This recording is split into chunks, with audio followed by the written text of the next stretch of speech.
सध्या इंस्टाग्रामवर एक मोठी अफवा पसरवणाऱ्या रील येत आहे की काल परवा पडलेला पाऊस हा बिल गेट्सने पाडलेला आहे. बिल गेट्स हार्वर्ड युनिव्हर्सिटीच्या स्कोपेक्स प्रोजेक्टद्वारे संपूर्ण जगात विमानाने कॅल्शियम कार्बोनेट केमिकल स्प्रे करून ऍसिड रेन पाडत आहे आणि आता त्यामुळे शेती उद्ध्वस्त होणार आहे आणि पृथ्वीवर हाहाकार माजणार आहे.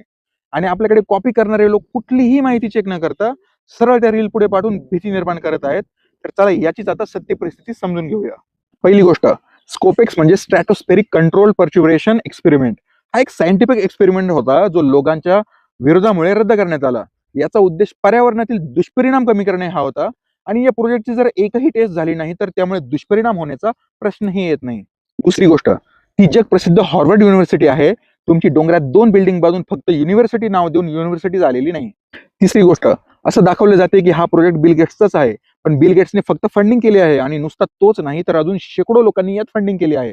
कारण अशा रिसर्च प्रोजेक्टसाठी बिल गेट्स हा नेहमी फंडिंग करत असतो आणि ती पूर्ण पारदर्शक असते. चौथी गोष्ट, असं दाखवलं जातंय की नाशिक, जालना, बुलढाणा आणि भारतात जो काही अवकाळी पाऊस झाला त्यामुळे कपड्यावर आणि गाड्यांवर खूप डाग पडले आहे आणि त्यामुळे तो ऍसिड रेन आहे. तर लक्षात घ्या, अवकाळी पाऊस काही वेगळी गोष्ट नाही आणि पहिला पाऊस पडताना वातावरणातील माती आणि धूळ खाली येते आणि त्यामुळे डाग हे नेहमी पडतातच.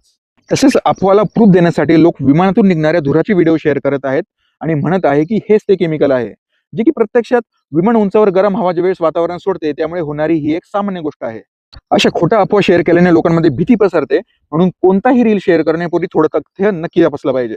आता ही रील तुमच्या मित्रांना शेअर करा जेणेकरून त्यांनाही कळेल की नेमकं सत्य काय आहे ते.